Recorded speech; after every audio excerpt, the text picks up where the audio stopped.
بسم اللہ الرحمن الرحیم۔ جو واقعہ آج میں آپ کو سنانے جا رہا ہوں یہ صرف ایک کہانی نہیں ہے یا یہ صرف ایک واقعہ نہیں ہے، یہ امت مسلمہ کے ستون کی داستان ہے جس کے گرنے سے مدینے کی فضا تک کانپ گئی۔ حضرت عمر بن خطاب رضی اللہ تعالی عنہ، جن کے عدل پر دنیا حیران تھی، جن کے رعب سے دشمنوں کے دل دہل جاتے تھے اور جن کے نام سے شیطان اپنا رستہ بدل لیتا تھا۔ جب ان کی شہادت کی خبر مدینے میں پہنچی تو ایسا لگ رہا تھا کہ روشنی بجھ گئی ہو، جیسے نبوی خلافت کا چراغ گل ہو گیا ہو۔ جس شخص نے کیسر و کسریٰ کے تاج الٹ دیے تھے، جس نے دنیا کی سب سے بڑی سلطنتوں کو اسلام کے سامنے جھکا دیا، وہی عمر آج مسجد نبوی کے محراب میں خون میں لت پت زمین پر پڑے تھے۔ یہ واقعہ صرف ایک خلیفہ کی شہادت کا نہیں، یہ تاریخ اسلام کا ایک بہت بڑا زلزلہ تھا۔ وہ شخص جس نے راتوں کو لوگوں کے حال جاننے کے لیے گشت کیا، جو خود بیت المال سے آٹا، گھی اور گوشت اٹھا کر غریبوں کے خیموں میں پہنچاتا تھا، وہ آج خاموش تھا، خاموش اور زخمی۔ ایک دن وہی عمر بیت المقدس کی فتح کے بعد ایک خچر پر سوار، پیوند زدہ کپڑوں میں، اپنے غلام کے ساتھ گرد و غبار کی حالت میں شہر میں داخل ہو رہے تھے۔ عیسائی پادریوں نے جب انہیں دیکھا تو کہہ اٹھے، ہمیں یقین ہو گیا کہ یہی وہ قوم ہے جسے اللہ نے حکمرانی کے لیے چنا ہے۔ یہ تھے حضرت عمر بن خطاب رضی اللہ تعالی عنہ، جن کی عاجزی، دیانت، جرأت، عدل اور عبادت نے انہیں تاریخ کا عظیم ترین حکمران بنا دیا۔ اور پھر وہ لمحہ آیا جب ایک مجوسی غلام ابو لولو فیروز دو دھاری زہر آلود خنجر کے ساتھ نماز فجر کے وقت مسجد نبوی میں داخل ہوا۔ حضرت عمر صفے درست کروا رہے تھے۔ جیسے ہی تکبیر کہی، وہ خبیث پیچھے سے آیا اور وار پر وار کرنے لگا۔ پہلا وار، دوسرا وار، پھر تیسرا وار، یہاں تک کہ 6 وار کیے گئے اور وہ عظیم خلیفہ زمین پر گر پڑا۔ خون بہہ رہا تھا، چہرہ زرد ہو چکا تھا، لیکن زبان پر پہلا جملہ یہ تھا، کیا مسلمان نماز پڑھ رہے ہیں؟ ایسا درد، امت کی فکر، ایسی شخصیت کہ جان پر بنی ہوئی ہے مگر فکر ہے تو بس نماز کی۔ حضرت عبد الرحمن بن عوف رضی اللہ تعالی عنہ نے نماز مکمل کرائی۔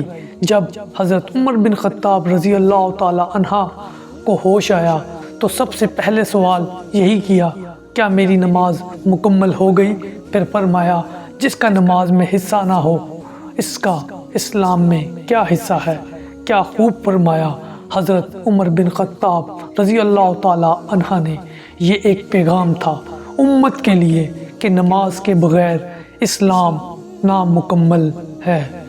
دوستو، زخم بہت گہرا تھا، طبیب بلائے گئے، شہد پلایا گیا، زخم سے باہر آ گیا، پانی پلایا گیا، وہ بھی بہہ نکلا، پھر دودھ پلایا گیا، وہ بھی زخم سے نکل آیا۔ سب سمجھ گئے اب عمر بن خطاب رضی اللہ تعالی عنہ بچنے والے نہیں ہیں۔ تب حضرت عمر بن خطاب رضی اللہ تعالی عنہ نے فرمایا، میرے بیٹے عبداللہ، عائشہ کے پاس جا کر نرمی سے پوچھو، کیا عمر کو رسول اللہ صلی اللہ علیہ وسلم اور ابو بکر کے پہلو میں دفن ہونے کی اجازت ہے؟ میں کسی اور چیز کی خواہش نہیں رکھتا، صرف اس جگہ کی۔ عبداللہ گئے۔ حضرت عائشہ نے روتے ہوئے کہا، یہ جگہ تو میری تھی لیکن آج میں اسے عمر بن خطاب کے لیے چھوڑتی ہوں۔ جب حضرت عمر رضی اللہ تعالی عنہ کو یہ خبر دی گئی تو ان کی آنکھوں سے آنسو نکل آئے۔ فرمایا، اللہ اکبر، مجھے اس سے بہتر اور کیا چاہیے؟ کیا دل تھا اس مرد مومن کا۔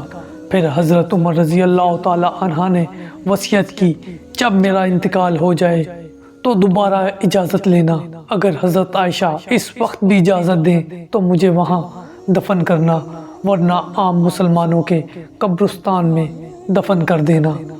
پھر اپنے قرضوں کا ذکر کیا۔ فرمایا، میرے قرض ادا کرنا، اگر ممکن نہ ہو تو عمر کے خاندان سے لینا۔ ایسا خوف خدا، ایسی احتیاط ایسا تقوی۔ پھر وہ لمحہ بھی آیا جب حضرت عمر فاروق نے دنیا سے رخصت لی۔ مدینے کی گلیوں میں سناٹا چھا گیا، صحابہ کرام اشک بار تھے، ایسا لگتا تھا جیسے روشنی گل ہو گئی ہو۔ پھر حضرت علی رضی اللہ تعالی عنہ نے کہا، اے عمر، آپ کے بعد کوئی ایسا نہیں ہو سکتا جو آپ جیسا عمل کرے۔ آپ نے حق کہا، عدل کیا اور اللہ کے راستے میں کبھی کسی کی پرواہ نہ کی۔ حضرت ابن عباس رضی اللہ تعالی عنہ نے فرمایا، عمر کی وفات اسلام کے دروازے کا بند ہو جانا ہے جس سے شیطان روک دیا گیا تھا۔ اور پھر حضرت عمر رضی اللہ تعالی عنہ کو غسل دیا گیا، کفن پہنایا گیا اور انہیں نبی کریم صلی اللہ علیہ وسلم اور حضرت ابو بکر صدیق رضی اللہ تعالی عنہ کے پہلو میں دفن کر دیا گیا۔ مسجد نبوی کے وہ 3 عظیم قبرستان جہاں ایمان، وفا اور عدل دفن ہے۔ دوستو، حضرت عمر صرف ایک حکمران نہیں تھے، وہ ایک مکمل نظام تھے جنہوں نے بیت المال کا قیام کیا، فوج کو باقاعدہ تنخواہیں دی، عدالتیں قائم کی، مردم شماری کروائی، اسلامی کیلنڈر کا آغاز کیا اور اسلام کو عراق، شام، مصر اور فارس تک پھیلا دیا۔ مگر ان سب کے باوجود ان کا دل عاجزی سے لبریز تھا۔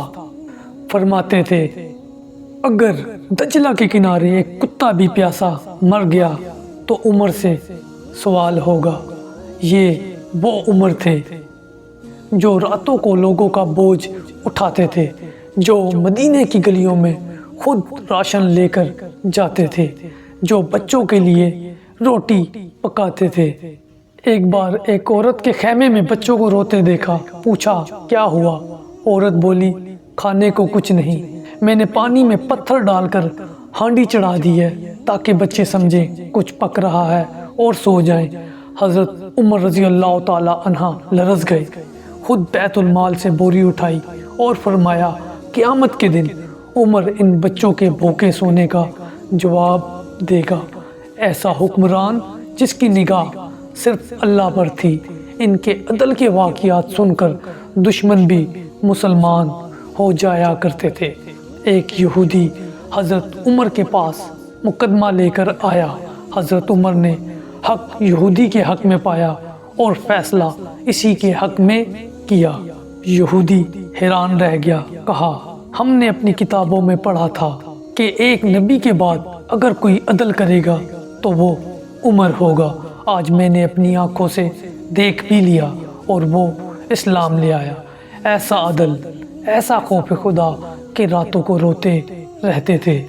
کبھی کہتے تھے، کاش میں درخت ہوتا جسے کاٹ دیا جاتا، کاش میری ماں نے مجھے جنم ہی نہ دیا ہوتا۔ قرآن کی آیات پڑھتے تو آیات عذاب پر رک جاتے، زمین پر گر پڑتے، بیمار ہو جاتے۔ یہ تھا خلیفہ وقت جو اللہ کے حضور خود کو جواب دہ سمجھتا تھا، اور آخرکار جب شہادت ہوئی تو بھی زبان پر ذکر الہی، فکر امت اور نماز کا درس تھا۔ پھر بعد از شہادت حضرت عمر بن خطاب رضی اللہ تعالی عنہ کی قائم کردہ شورا نے خلافت کے فیصلے کے لیے مشورہ شروع کیا۔ 6 عظیم صحابہ اکرام کو نامزد کیا گیا۔ حضرت عثمان بن عفان رضی اللہ تعالی عنہ، حضرت علی بن ابی طالب رضی اللہ تعالی عنہ، حضرت عبد الرحمن بن عوف رضی اللہ تعالی عنہ۔ نمبر 4 حضرت سعد بن ابی وقاص رضی اللہ تعالی عنہ۔ نمبر 5 حضرت زبیر بن العوام رضی اللہ تعالی عنہ۔ نمبر 6 حضرت طلحہ بن عبداللہ رضی اللہ تعالی عنہ۔ 3 دن اور 3 راتیں حضرت عبد الرحمن بن عوف نے مشورے لیے، ہر دروازے پر گئے، مرد، عورت، جوان، یہاں تک کہ بوڑھے، سب سے رائے لی گئی۔ پھر اکثریت کی رائے کے مطابق حضرت عثمان بن عفان کو خلیفہ مقرر کیا گیا۔ حضرت عثمان نے کچھ دیر انکار کیا، لیکن جب سب نے اصرار کیا تو کہا، اگر یہ اللہ اور اس کے رسول کی رضا ہے تو میں انکار نہیں کر سکتا۔ یوں خلافت راشدہ کا سلسلہ جاری رہا۔ دوستو، جب ہم حضرت عمر کی زندگی کو دیکھتے ہیں تو ہمیں صرف ایک حکمران نہیں بلکہ ایک زندہ مثال نظر آتی ہے۔ ایسا شخص جس کے ہاتھ میں تلوار بھی تھی، قلم بھی تھا، دل میں عدل بھی تھا اور آنکھوں میں آنسو بھی۔ آج امت بکھری ہوئی ہے، عدل ختم ہو چکا، خلافت ایک خواب بن چکی، لیکن اگر ہم حضرت عمر جیسے اوصاف اپنا لیں، ایمان، تقوی، عدل، رحم اور جواب دہی، تو یہ امت دوبارہ سنور سکتی ہے۔ اللہ ہمیں حضرت عمر بن خطاب رضی اللہ تعالی عنہ جیسا کردار، ویسا ہی عدل، ویسا ہی اخلاص اور ویسا ہی تقوی عطا فرمائے۔ آمین یا رب العالمین۔